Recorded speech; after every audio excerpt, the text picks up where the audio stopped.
भारतीय संविधान अनुच्छेद 14 मूल अधिकार। नमस्कार प्रिय दर्शकों, स्वागत है आप सभी का किंग स्टडी 25 के यूट्यूब चैनल पर। मैं आपके साथ आज के इस विशेष सत्र में हम भारतीय संविधान के अनुच्छेद 14 के बारे में चर्चा करेंगे। अनुच्छेद 14 समानता का संवैधानिक स्तंभ। प्रस्तावना। समानता केवल एक शब्द नहीं बल्कि लोकतंत्र की आत्मा है। भारत जैसे विविधताओं से भरे देश में जहां धर्म, जाति, लिंग, भाषा, क्षेत्र आदि के आधार पर लोगों की पहचान होती है, वहां समानता को कायम रखना एक चुनौतीपूर्ण कार्य है। इस चुनौती का उत्तर हमें हमारे संविधान के अनुच्छेद 14 में मिलता है। अनुच्छेद 14 भारतीय नागरिकों को आश्वासन देता है कि राज्य किसी भी व्यक्ति के साथ अनुचित भेदभाव नहीं करेगा। ये लेख भारतीय लोकतंत्र का मूल स्तंभ है, जिसकी नींव पर न्याय, स्वतंत्रता और समानता जैसे मूल्य टिका हुआ है। योजक चिन्ह योजक चिन्ह योजक चिन्ह। अनुच्छेद 14 का मूल पाठ। अनुच्छेद 14 कहता है, ग्रेटर देन राज्य भारत के क्षेत्र में किसी व्यक्ति को समानता के संरक्षण से वंचित नहीं करेगा और न ही कानून के समक्ष समानता या कानूनों के समान संरक्षण से इनकार करेगा। ये दो प्रमुख बातों को स्थापित करता है। 1. कानून के समक्ष समानता इक्वालिटी बिफोर लॉ। 2. कानूनों के समान संरक्षण इक्वल प्रोटेक्शन ऑफ लॉज। योजक चिन्ह योजक चिन्ह योजक चिन्ह। 1. कानून के समक्ष समानता इक्वालिटी बिफोर लॉ।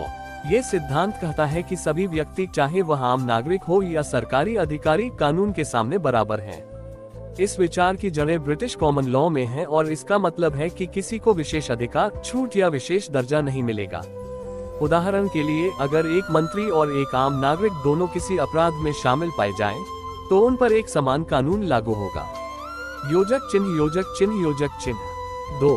कानूनों के समान संरक्षण इक्वल प्रोटेक्शन ऑफ लॉज। ये सिद्धांत अमेरिका से प्रेरित है और कहता है कि समान परिस्थितियों में सभी को समान रूप से कानून का संरक्षण मिलेगा। इसका अर्थ है कि यदि दो व्यक्ति एक जैसी स्थिति में हैं, तो उनके साथ समान व्यवहार होना चाहिए। यदि परिस्थितियां अलग है, तो भिन्न व्यवहार वाजिब वर्गीकरण रीजनेबल क्लासिफिकेशन के अंतर्गत स्वीकार्य हो सकता है। योजक चिन्ह योजक चिन्ह योजक चिन्ह। अनुच्छेद 14 का उद्देश्य नागरिकों को भेदभाव रहित कानून और संरक्षण प्रदान करना, समान नागरिकता की भावना को बढ़ावा देना, सरकार को यह निर्देश देना कि कोई भी नीति, योजना या नियम अविवेकी वर्गीकरण पर आधारित न हो। योजक चिन्ह योजक चिन्ह योजक चिन्ह। समानता के सिद्धांत की सीमाएं। अनुच्छेद 14 पूर्ण समानता की गारंटी नहीं देता, बल्कि समान परिस्थितियों में समान व्यवहार की बात करता है। इसका मतलब यह है कि अगर कोई वर्गीकरण वाजिब और तर्कसंगत है, तो राज्य ऐसे वर्गों को अलग ढंग से ट्रीट कर सकता है। वाजिब वर्गीकरण के लिए 2 शर्तें। 1. वर्गीकरण का तर्कसंगत उद्देश्य होना चाहिए। 2. वर्गीकरण और उद्देश्य के बीच सीधा संबंध होना चाहिए। योजक चिन्ह योजक चिन्ह योजक चिन्ह। उदाहरण, विकलांगों को नौकरी में आरक्षण देना, पिछड़े वर्गों के लिए विशेष योजनाएं लागू करना, ये सभी अनुच्छेद 14 के अंतर्गत वैध माने जाते हैं, क्योंकि ये समाज में संतुलन और न्याय स्थापित करने की दिशा में है। योजक चिन्ह योजक चिन्ह योजक चिन्ह। महत्वपूर्ण न्यायिक फैसले। 1. केशवानंद भारती बनाम केरल राज्य 1973। इस ऐतिहासिक फैसले में सुप्रीम कोर्ट ने कहा कि समानता का अधिकार संविधान की मूल संरचना का हिस्सा है और इसे हटाया नहीं जा सकता। 2. Manu Sharma case 2010। Delhi high profile murder case में सुप्रीम कोर्ट ने दोहराया कि कानून के समक्ष समानता का मतलब है कि कोई भी व्यक्ति, चाहे वह कितना भी प्रभावशाली हो, कानून से ऊपर नहीं है। 3. इंदिरा साहनी बनाम भारत संघ 1992। यह फैसला मंडल आयोग की सिफारिशों से संबंधित था। सुप्रीम कोर्ट ने कहा कि आरक्षण संविधान के तहत वाजिब वर्गीकरण है, बशर्ते वह सामाजिक और शैक्षणिक पिछड़ेपन पर आधारित हो। 4. नवतेज सिंह जौहर बनाम भारत संघ 2018।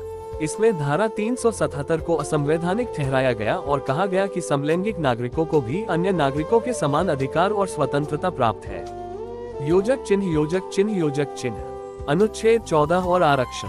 कई बार सवाल उठता है, क्या आरक्षण अनुच्छेद 14 का उल्लंघन करता है? उत्तर है नहीं, जब तक आरक्षण का आधार तर्कसंगत और सामाजिक न्याय पर आधारित हो। भारत का संविधान सामाजिक असमानता को दूर करने के लिए सकारात्मक भेदभाव, पॉजिटिव डिस्क्रिमिनेशन की अनुमति देता है। अनुच्छेद 15(4) और अनुच्छेद 16(4) इसी भावना से बनाए गए हैं। योजक चिन्ह योजक चिन्ह योजक चिन्ह। अनुच्छेद 14 का व्यावहारिक महत्व। 1. नीतियों और योजनाओं की समीक्षा। किसी भी सरकारी योजना, अधिनियम या नीति को अदालत में चुनौती दी जा सकती है यदि वह अनुचित वर्गीकरण करती है। 2. मौलिक अधिकारों की रक्षा। अनुच्छेद 14 ये सुनिश्चित करता है कि कोई भी नागरिक अपनी पहचान के कारण अन्याय का शिकार न हो। 3. न्यायपालिका की भूमिका। अदालतें अनुच्छेद 14 के तहत कानूनों की वैधता की समीक्षा करती हैं और अगर कोई कानून अनुचित या भेदभावकारी पाया जाए तो उसे असंवैधानिक घोषित कर देती है। योजक चिन्ह, योजक चिन्ह, योजक चिन्ह। अनुच्छेद 14 और सामाजिक समानता।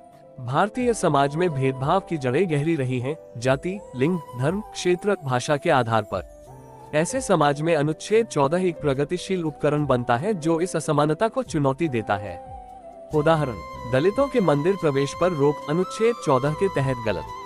मुस्लिम महिलाओं को ट्रिपल तलाक असमानता के आधार पर असंवैधानिक। ट्रांसजेंडर व्यक्तियों को सरकारी सुविधाओं में समान स्थान देना अनुच्छेद 14 की भावना के अनुरूप। योजक चिन्ह, योजक चिन्ह, योजक चिन्ह। आलोचनाएं। 1. राजनीतिक दुरुपयोग। कभी कभी वाजिब वर्गीकरण के नाम पर राजनीतिक लाभ के लिए योजनाएं बनाई जाती हैं जो वास्तविक समानता के सिद्धांत को कमजोर करती हैं। 2. अत्यधिक मुकदमेबाजी। अनुच्छेद 14 के अंतर्गत किसी भी नीति को चुनौती दी जा सकती है जिससे न्यायालयों पर बोझ बढ़ता है। 3. पूर्ण समानता नहीं। यह अनुच्छेद सबको समान नहीं मानता, बल्कि समान परिस्थिति में समानता की बात करता है। योजक चिन्ह, योजक चिन्ह, योजक चिन्ह। निष्कर्ष। अनुच्छेद 14 भारतीय लोकतंत्र की आत्मा है। ये हर नागरिक को ये भरोसा देता है कि वह कानून की नजर में समान है और उसके साथ अन्याय नहीं होगा। यह अनुच्छेद भारत के नागरिकों को सिर्फ अधिकार नहीं, गरिमा देता है।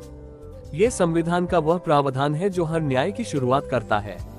आज जब समाज में असमानता, भेदभाव और सामाजिक अन्याय की घटनाएं सामने आती हैं, तब अनुच्छेद 14 हमारी सबसे मजबूत ढाल बनकर सामने आता है।